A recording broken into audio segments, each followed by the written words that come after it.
سر کچھ چیزیں ایسی ہیں جن پہ اتنے سالوں سے اجماع تھا اور ایک دم کوئی ایک آدمی اٹھتا ہے وہ ایک دم سے کہتا ہے کہ نہیں نبی پاک نے 6 سال کی اماں عائشہ سے شادی نہیں کی. غامدی صاحب ایک دم سے کہہ دیتے ہیں کہ غار حرا تو قصہ کہانی ہے. اب مجھے بتائیں یہ آپ کا اصول یہاں پہ ویلڈ ہوتا ہے کہ نہیں ہوتا؟ کیونکہ آپ بھی ان کے مداح ہیں, آپ نے ان کے ساتھ کتنے پروگرام کیے.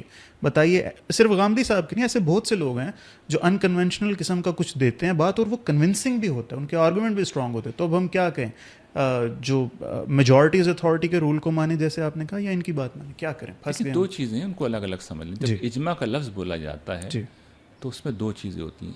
ایک یہ ہے کسی چیز کے دین ہونے پہ اجماع, ٹھیک ہے, مثال کے طور پر نماز دین ہے, جی ہے, اس پہ سب کا اجماع ہے. سب کا ہے. ظہر کی نماز میں 4 رکعتیں ہیں, سب کا اجماع ہے. ایک یہ ہے فہم پہ اجماع, یہ ایک الگ چیز ہے. مثال دیجیے گا. مثال کے طور پر بھی آپ نے جو حضرت عائشہ کی والی بات کہی ہے نا, تو حدیثوں سے لوگوں نے کوئی بات سمجھی ہے, ٹھیک ہے نا.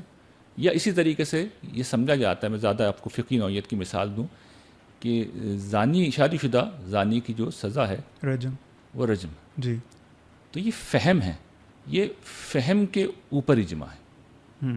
یعنی آپ اصل سورس پیش کر رہے ہیں, اصل سورس موجود ہے جی, کہ سورہ نور میں یہ بیان ہوا ہے, ٹھیک ہے نا. اب اس سے کچھ سمجھا ہے لوگوں نے, ٹھیک ہے, اس فہم کے اوپر اجماع ہو گیا. تو فہم کے اجماع تو کوئی بھی چیلنج کر سکتا ہے. وہ حضور کے زمانے میں لوگ جو صحابہ کرام کر دیتے تھے ایک دوسرے کی بات کو.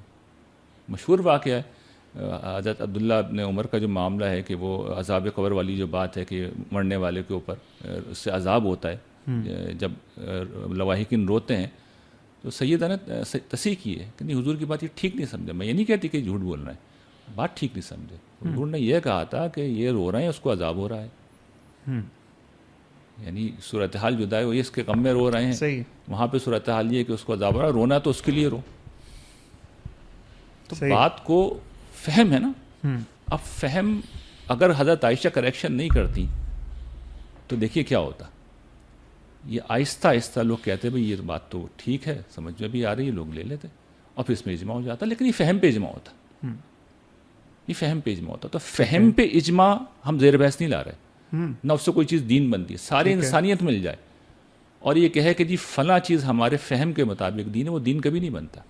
اس لیے میں نے ایک بات کہی تھی, فقہ کا ماخذ, اور یہ کہہ رہا ہوں میں دین کا ماخذ. دین کا ماخذ حضور ہیں, حضور سے دین قرآن کی شکل میں ملا ہے, سنت کی شکل میں, یہاں سے چیزیں دین بنتی ہیں.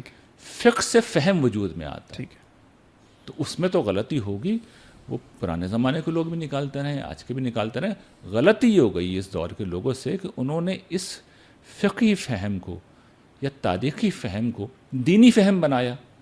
اور جب دینی فہم کو کوئی عالم چیلنج کرتا ہے تو ہم کہتے ہیں بددین ہے, زندیق ہے, ملحد ہے, نئی نئی باتیں کر رہا ہے. کوئی نئی بات نہیں ہوتی, پہلے دن سے نئی باتیں ہوتی رہی ہیں. یہ جو آپ کے ائمہ کی روایت ہے, امام مالک, امام ابو حنیفہ, امام شافعی, امام احمد بن حنبل, یہ ان میں سے ہر شخص پچھلے شخص کی کسی نہ کسی پہلو سے تردید کر رہا ہوتا تھا, اس سے اختلاف کر رہا ہوتا تھا. تو بھائی اگر پچھلے 3 لوگوں کا اجماع تھا تو چوتھا شخص الگ بات کیوں کر رہا ہے؟ حق ہوتا ہے, کیونکہ نص تو وہی ہے نا, وہی قرآن ہے, وہی سنت ہے. اس کو دیکھ کے ایک دوسرا فہم بیان کیا جا سکتا ہے, وہ دلیل دے گا. ہماری مرضی ہے, ماننا ہے مانے, نہیں ماننا نہ مانے, اس سے کچھ بھی نہیں ہوگا.